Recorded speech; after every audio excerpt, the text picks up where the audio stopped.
शहबाज शरीफ साहब अपनी मुफाहमत के मिशन पर कह रहे हैं कि अमल पैरा है और वो हुकूमत को ग्रैंड डायलॉग के हवाले से ख़त लिखने का सोच रहे हैं, जिस पर उन्होंने पीडीएम के इजलास में रहनुमाओं से मुशावरत की है। अच्छा, शहबाज शरीफ साहब के ग्रैंड डायलॉग के मौके पर हुकूमत का फिलहाल कोई रिस्पॉन्स, कोई रद्द-ए-अमल सामने नहीं आए, लेकिन कुछ अर्सा पहले हुकूमती नुमाइंदगान भी ग्रैंड डायलॉग की तरफ इशारा करे थे, आपको याद होगा। अब एक तरफ जो नून लीग है वो पीडीएम के प्लेटफॉर्म से हुकूमत मुखालिफ मुहिम में तेज़ी भी ला रही है, अब दूसरी तरफ आप देखें हुकूमत से डायलॉग भी करना चाह रही है, यानी एक कन्फ्यूजन है, आप समझने की कोशिश करें। लेकिन ये ग्रैंड डायलॉग अब किस चीज़ का नाम है, ये सवाल आखिर क्या चीज़ है जिसकी इतनी ज़्यादा इसका चर्चा है, जिसकी इतनी ज़्यादा चहमगोई है कि डायलॉग। बहुत से लोगों का ये मानना है, बहुत से लोग अभी सवालात गर्दिश करें कि क्या ये डायलॉग करप्शन केसेस से निजात हासिल करने का कोई ज़रिया है? क्या ऑपोजिशन एनआरओ हासिल करने के लिए ये डायलॉग की बातें करी है? यानी आम अल्फाज में अगर देखा जाए तो क्या ये डायलॉग एनआरओ होगा? क्या ये डायलॉग ऑपोजिशन के लिए एक उम्मीद की किरण कह लें? क्या हम कह सकते हैं कि शेख रशीद साहब का बयान दुरुस्त साबित होने जा रहा है? क्योंकि शेख रशीद साहब ने निजी चैनल पर दिए जाने वाले एक बयान में ग्रैंड डायलॉग की जानिब इशारा भी किया था। अब आप फ़र्ज़ करें अगर शहबाज शरीफ साहब हुकूमत को ख़त लिखते हैं तो हुकूमत का मुमकिन रद्द-ए-अमल क्या होगा? अगर हुकूमत डायलॉग के लिए तैयार हो भी जाए तो कोई रिलीफ मुमकिन है क्या? क्या वज़ीर-ए-आज़म अपने एनआरओ ना देने वाले मौके पर डटे रहेंगे या फिर वो अपोजिशन के दबाव में आ जाएंगे? क्योंकि पीडीएम ने जलसे जुलूसों का ऐलान भी कर दिया है और साथ में पार्लिमानी प्लेटफॉर्म के जरिए हुकूमत को टफ टाइम देने का भी सोच रखा है। अब मौजूदा जो सियासी सूरत हाल है उस पर सवाल ही सवाल उठ रहे हैं, सवाल ही सवाल। इन सवालों के जवाब तलाश करने की कोशिश करेंगे। मेरे सीनियर मोअज़्ज़ज़ मेहमान मौजूद हैं, किसी तारुफ के मोहताज नहीं, लीगी रहनुमा जनरल रिटायर्ड अब्दुल क़य्यूम साहब। जनरल साहब बहुत शुक्रिया ज्वाइन करने के लिए। जनरल साहब, ये सियासी हवा किस तरफ जा रही है? बड़ी कन्फ्यूजन है कि अब ये जो डायलॉग किया जाएगा ये क्या होगा, डायलॉग क्या होगा? बहुत से लोगों को लग रहा है कि ये कोई एनआरओ होगा। देखें, ऑर्डिनरीली तो किसी डायलॉग की ज़रूरत नहीं होनी चाहिए अगर हुकूमत जो है वो मुल्क के अंदर एक यकजहती की फ़िज़ा को कायम रखती और ये एक्यूट पोलराइजेशन की तरफ हम ना जाते और हुकूमत और अपोजिशन के वर्किंग रिलेशनशिप कायम होते, पार्लियामेंट मौसर तरीके से आगे चलती। लेकिन अनफॉर्चुनेटली आपने देखा कि एरोगेंस और रौनत इतनी ज़्यादा थी कि प्राइम मिनिस्टर ने यह कहा कि मैं इनसे हाथ नहीं मिलाना चाहता क्योंकि इससे इनकी इज़्ज़त अफजाई होगी, और किसी तरीके के साथ भी साथ बैठने को भी तैयार नहीं। तो इसका मतलब है डेडलॉक, बिकॉज आइन और कानून आपको इस चीज़ से नहीं रोकता, आपने हैंड इन ग्लव आगे चलना है। हुकूमत ने अपनी पॉलिसीज देनी है और अपोजिशन ने उसको ऑब्जेक्टिवली क्रिटिसाइज करना है।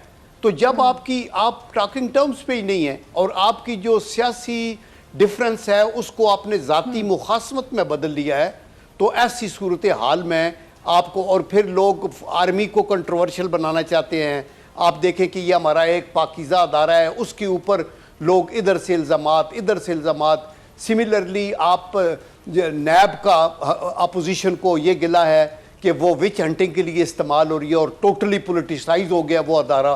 तो आई थिंक कि ऐसी सूरत में ये जो ग्रैंड डायलॉग की अगर बात होती है, मुझे नहीं पता शेख रशीद साहब कितने सीरियस हैं या क्या, बट आई पर्सनली फील कि under these circumstances grand dialogue का मतलब यही है कि आइन की हदूद के अंदर रहते हुए, आप अपने पार्लिमानी जो ट्रेडिशंस हैं उनको कायम रखते हुए, आप कोई भी आपसे रिलीफ नहीं मांग रहा, किसी को माफ़ी बिल्कुल न दे, आप अदलिया को आज़ाद रहने दें और नैब को कहें कि सिर्फ विच हंटिंग ना करे, अक्रॉस द बोर्ड जो लोग अगर किसी की शिकायत आती है वो करें, और इंक्वायरी स्टेज के ऊपर लोगों को पाबंदी सलासल करके उनकी तजलील ना करें, और फिर आपके आप उसका लेते रहते हैं, बहुत सारा उनको अपने पास रखते रहते हैं और रिमांड ले लेके महीनों 9 महीने साल, और उसके बाद कोर्ट कहती है जी कि इन पे तो ना करप्शन की बात है ना कुछ है, तो उसका भी तो कोई जवाबदेह होना चाहिए ना।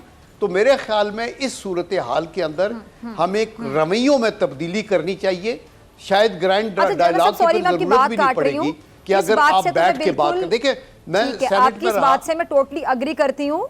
जी जी ठीक है, आपकी इस बात से ठीक है। जी जी जी जी। अच्छा जाना साहब, सॉरी मैं आपकी बात काट रही थी। मैंने कहा मैं आपकी इस बात से जी टोटली जी अग्री करती हूँ कि नैब जब किसी को पकड़ता है, और नैब के चेयरमैन भी कहते हैं कि हम केस देखते हैं, फेस नहीं देखते हैं। जब पकड़ा जाता है तो पहले होमवर्क इतना कंप्लीट होना चाहिए कि आप जब किसी को पकड़ते हैं फिर इतने महीने, जाहिर बात है उसका इमेज भी खराब होता है, स्टेक पे लग जाता है, फिर वो जब आता है बाहर तो वो बड़ा विक्ट्री साइन बना के स्माइल के साथ बाहर आता है, पिक्चर्स, फिर जो तमाम लोग होते हैं पार्टी के वो बड़े ट्वीट कर रहे होते हैं, खुशियां मना रहे होते हैं। इससे नैब का इमेज बहुत ज्यादा मुतासिर होता है, खराब होता है। चले ये तो उनको होमवर्क करना चाहिए, प्रोसिक्यूशन में मसला होता है, वीकनेस होती है, आप सब जानते हैं। लेकिन ये जो कहा जाता है कि जी नैब वाले जो हैं, नैब न्याजी गठजोड़ है, हुकूमत के कहने पर ये नैब वाले गिरफ्तार करते हैं, ये जान के किया जाता है, ये साजिश है, ये बातें तो नहीं होनी चाहिए ना। नैब क्यों करेगा किसी के कहने पर?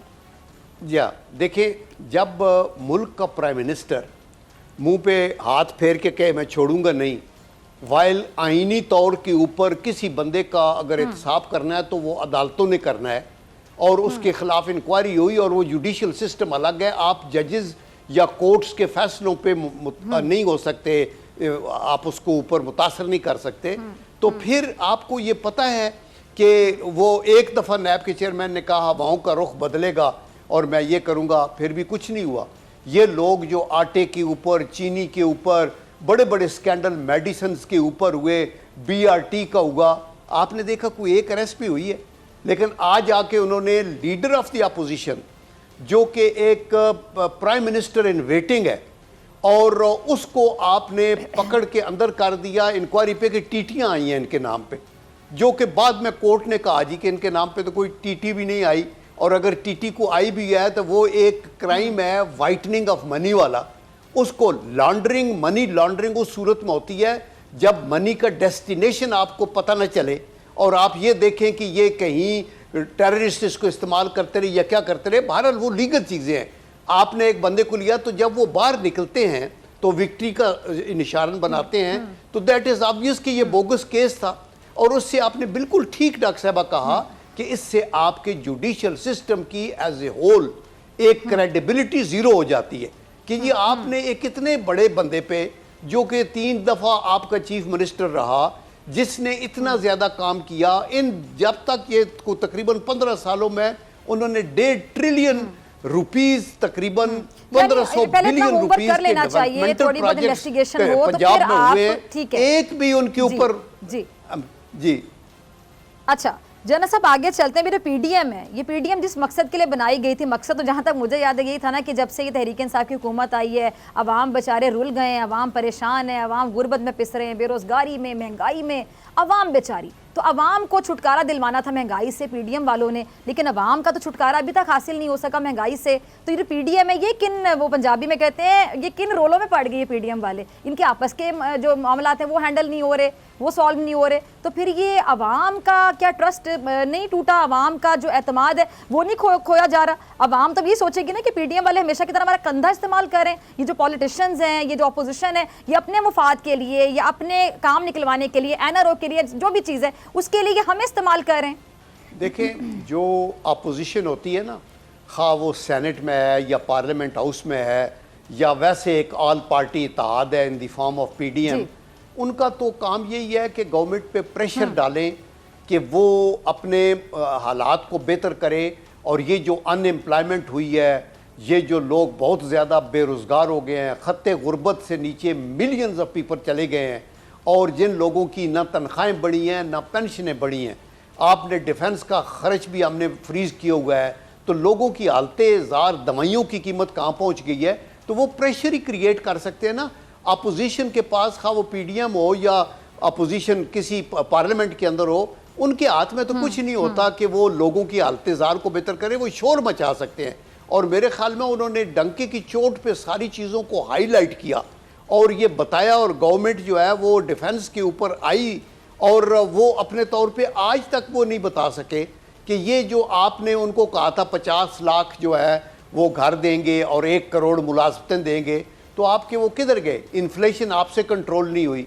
मुस्लिम लीग नून के टाइम में इकानमी का साइज कोई 320 बिलियन डॉलर्स था, जो सुकड़ कर पहले तकरीबन 70 बिलियन पे आया, अभी को 296 बिलियन डॉलर के ऊपर है, वो नीचे है। पर कैपिटा इनकम आपकी गिर गई, आपकी इन्फ्लेशन ऊपर आ गई, आपकी जीडीपी माइनस की तरफ चली गई, और नून के टाइम के अंदर 1900 अरब का जो रेवेन्यू था पहले आता था, वो 5 सालों में 38 लेकिन जनरल साहब वो तो पीटीआई वाले तो इसके जिम्मेदार पुरानी हुकूमतों को ठहराते हैं ना कि पुरानी हुकूमतों ने इतने कर्जे लिए, रिकॉर्ड तोड़ कर्जे लिए। आप लोगों की जो हिकमत अमली थी, स्ट्रैटेजी थी, जो पुरानी हुकूमतें थी, वो तो आप लोगों को जिम्मेदार ठहराते हैं। देखिए जी डॉक्टर साहबा जो लोगों ने कर्जे लिए, अब तो ऐसे जी, अब तो मेरे ख्याल से मुस्बत साइड पे जा रहे हैं, अब तो चीजें बेहतर नहीं हो रही हैं आपके मुताबिक। अगर एक न्यूट्रल राय मैं आपसे लेना चाहूँ, मैं ये कहूँगा कि अगर चीज़ें बेहतर हो रही हैं तो ये अल्लाह का शुक्र है और हम दुआ गो हैं कि और बेहतर हो। स्टॉक एक्सचेंज की पोजीशन थोड़ी बेटर हुई है और एक्सपोर्ट ये कहते हैं, लेकिन ये मार्जिनल इंक्रीज है। देखिए अगर आपको एक जीडीपी 5.8 मिली है तो अभी आप माइनस पे गए और अभी 3.99 पे हैं, तो गुड, आपने डैमेज किया और उस डैमेज को आप डैमेज कंट्रोल कर रहे हैं। लेकिन अभी तक तो ये 6.5 या 7 होनी चाहिए थी। आपने देखे रेवेन्यू कलेक्शन की मैं बात कर रहा था कि 3.8 या 9 ट्रिलियन आपको मिला, तो अभी आपने उसको 4 ट्रिलियन कर दिया 3 सालों के अंदर।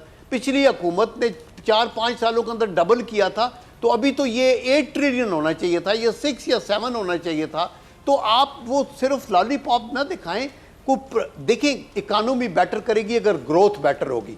फॉरेन रिमिटेंसेस जो है वो हुकूमत का क्रेडिट नहीं है, वो हम अपने फॉरेन ब्रदर्स जो हमारे डायस्पोरा उसका मशहूर है कि वो आते हैं, उनकी है। आपकी इकोनॉमी बेटर करेगी, ग्रोथ बेटर होगी। अच्छा जनरल साहब चले मेरी बात सुनिए, ये अब ये जो इकोनॉमी का सब्जेक्ट है ये हमने खोल लिया, ये मुल्क के अंदर जॉब्स क्रिएट करें। ठीक है, ये जो ठीक है मईशत के हवाले से चले, जो पूरी टीम है वो काम कर रही है, ये मेरे ख्याल से उनका सरदर्द है, हम उन पे छोड़ते हैं। मेरे ख्याल से हर कोई जब आता है अपने टर्न में पूरी कोशिश करता है, बेहतर रिजल्ट्स देने की कोशिश करता है, क्योंकि अगला वोट आपको कारकर्दगी परफॉर्मेंस में मिलता है। आपको भी पता है अगर परफॉर्म नहीं करेंगे फिर अगले इलेक्शन में रह जाएंगे, सिंपल सी बात है। अच्छा हम बात करते हैं ऑपोजिशन की। ऑपोजिशन वाले टफ टाइम देना चाहते थे, टफ टाइम हुकूमत को बार बार कहा जाता था हुकूमत आज गिरी, कल गिरी, परसों गिरी, बल्कि मरियम नवाज के दावे मुझे याद है आर या पार होगा, पता नहीं कुछ हो जाएगा, आज ही कुछ हो जाएगा। जब सुबह लोग उठेंगे तो पता नहीं जलसे के बाद क्या हुआ होगा, पीटीआई की गवर्नमेंट शायद रिजाइन देके घर बैठी होगी, इस तरह की बातें होती थी, इतने बड़े बड़े दावे होते थे। फिर साथ ही जनरल साहब ये प्राइम मिनिस्टर साहब की आपने बात सुनी होगी, उन्होंने कहा कि अगर ये टफ टाइम देना चाहते हैं हुकूमत को, पीडीएम वाले तो दे सकते थे, हुकूमत गिराना चाहते तो गिरा सकते थे। उस टाइम पे जब मईशत वाकई चकोले खा रही थी, जब सिचुएशन मईशत की बहुत ज़्यादा ख़राब थी, तो लेकिन नहीं गिराई गई हुकूमत। इसका मतलब क्या है कि पीडीएम की नीयत पे शक किया जा सकता है कि पीडीएम की नीयत ही ख़राब थी। देखिए डॉक्टर साहब, जो लोग तजर्बा रखते हैं ना पाकिस्तान की सियासत का, उनको ये पता है कि पाकिस्तान के अंदर हुकूमत बननी या गिरनी वो कैसे बनती है और कैसे गिराई जाती है। अगर इनकी 2-2.5 साल हुकूमत नहीं ना गिरी और वो जो इत्तेहादी हैं वो साथ खड़े रहे हैं, तो उसकी बैकग्राउंड है। अगर एक तरफ ये बिल्कुल न्यूट्रल हो जाए ना सब कुछ मसला, तो ना पीएमएलक्यू साथ खड़ी होने को तैयार होगी, ना एमक्यूएम खड़ी होने को तैयार होगी, ना बलूचिस्तान के इत्तेहादी खड़े होंगे, और तरीन का ग्रुप तो ऑलरेडी निकल रहा है। तो इसलिए ये इशारा हमारी अपोजिशन की तरफ नहीं है। उनको गिराने का जो मसला था वो तो हालात बिल्कुल रेडी थे, चूँकि ये तो माइनॉरिटी गवर्नमेंट है, ये तो बैसाखियों पे खड़ी है। वो लोग सारे इनसे नाराज़ थे, वो क्यू वाले कहते थे हमारे कुछ मिनिस्टर बनाने हैं, कुछ करना है। आप एमक्यूएम आए दिन नाराज़ थी, बलूचिस्तान वाले वैसे अलग हो गए, तरीन साहब वैसे बिल्कुल टोटली बागी हो गए। तो मेरे ख्याल में ये हुकूमत तो बराए नाम है, तो क्यों खड़ी है ये सब पूरे पाकिस्तान को पता है क्यों खड़ी है। तो इसलिए उनको कहें कि आपकी हुकूमत मजबूत होगी, आप कारकर्दगी शो करें। प्राइम मिनिस्टर को ये राज समझना चाहिए कि पब्लिक की पजीराई हासिल करने के लिए आपको कारकर्दगी को दिखाना होगा। आप अच्छी कारकर्दगी दिखाएं, बड़ी सी बड़ी अपोजिशन जो मर्जी कहते हैं हम कारकर्दगी बड़ी खड़े हुए हैं। आप कह रहे हैं कि क्यों खड़ी है हुकूमत, सबको पता है, पूरे पाकिस्तान को पता था हुकूमत का मौक़िफ़ है कि हम इसलिए खड़े हैं कि हमारी परफॉर्मेंस है, हमारी कारकर्दगी है। आप लोग इसलिए नहीं बिगाड़ पा रहे कुछ क्योंकि उनकी परफॉर्मेंस नजर आ रही है सबको। आपका लास्ट कमेंट पे मुझे आपका शुक्रिया। देखिए आपको क्या परफॉर्मेंस, आप मुझे बताएं ना कि जी तो सो नाइस। मैं डॉक्टर साहब ये कहना चाहता हूँ कि काश के इनकी परफॉर्मेंस अच्छी हो। बखुदा मैं बड़ी सिंसेरिटी से कह रहा हूँ कि पाकिस्तान के मफाद में है कि हर हुकूमत 5 साल ही नहीं बल्कि 2-3 टर्म्स लगा के जाए, ताकि कंटिन्यूटी ऑफ पॉलिसी हो और मुल्क आगे चले। आप देखिए साउथ कोरिया कैसे गया, किधर जनरल पार्क उनको ले गया पता नहीं 18-20 साल। महातीर मोहम्मद ने कितने 2 अशरों से ज़्यादा उनको कंटिन्यूटी। इस तरह का कोई लीडर मिले जो डिलीवर करे। आप हवा में हालात बनाएं और जाते-जाते जनरल साहब आप कह रहे हैं हर हुकूमत 2-3 टर्म्स लगा के जाए, अगले 2-3 टर्म्स के लिए आप पीटीआई को देखते हैं? देखें, मैं देखता नहीं हूं, मैं तो समझता हूं कि ये इसके भी काबिल नहीं थे जो खुद प्राइम मिनिस्टर ने कहा कि हमें तो गिर जाना चाहिए था। ये तो आई डोंट थिंक सो कि अभी आपने ये आपके बाई इलेक्शंस देख लिए हैं, already writing on the wall है। अभी तो आपको एक अल्टरनेटिव अरेंजमेंट करना होगा, एक फेयर इलेक्शन हो, उसके अंदर एब्सोल्युटली आईनी और कानूनी तौर पे इलेक्शन कमीशन उसको देखे कि जो जमात मेजॉरिटी में आती है वो आके हुकूमत बनाए। हमारा हाल इसी में है। हमारा हाल जो है वो फिगर फजिंग में या इस तरह के इलेक्शनों में धांधली करने से कभी भी नहीं आएगा। अगर मुल्क के मुहिब वतन लोग हैं जो सब हैं, अगर हमें अपने मुल्क से मोहब्बत और अपनी औलाद और उनकी औलाद को भी हम बेटर रखना चाहते हैं तो आइन पे अमल करें और सिर्फ अपनी ज़ात का ना सोचें, मुल्क का सोचें। ठीक है जी, बहुत शुक्रिया जनरल साहब। सब्सक्राइब करें और बेल दबाएं ताकि कोई खबर रह न जाए।